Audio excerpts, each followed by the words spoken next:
My name is Mitch Blummer, and I am the cinematographer for the short film, The Audition, which we shot on Nikon's new Z6III. I'm going to talk to you today about how we recorded this piece in NRAW, which proved to be a useful tool in the post-production of the project. I think NRAW can be helpful in any type of project, whether it be a documentary or a wedding film or a corporate video or whatever you're shooting.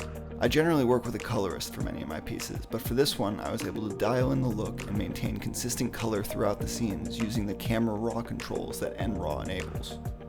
For many of the scenes in The Audition, we were shooting in a large daylight dance studio with a base level of natural daylight, which we were augmenting with our own artificial lighting.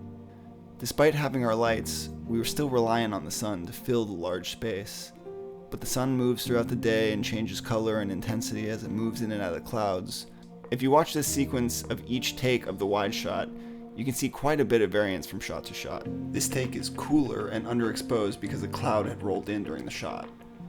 This take is better color-wise, but also feels a tad dark.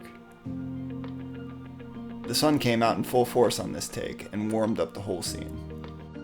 Camera Raw enables you to fix these problems by simply using a slider to adjust your color temperature and tint, shadow, midtone, and highlight luminance.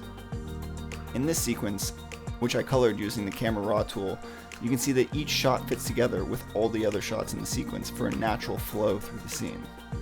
We were going for a fairly contrasty look that felt like the room was just lit by the windows on the south side of this building.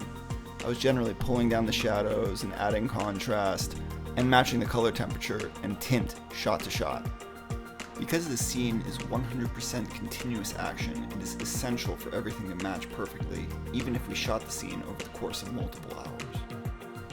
These are just a few applications of RAW recording, and subtle ones at that.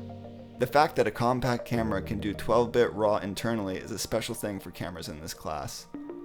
I'm excited to see what more Nikon does with this technology.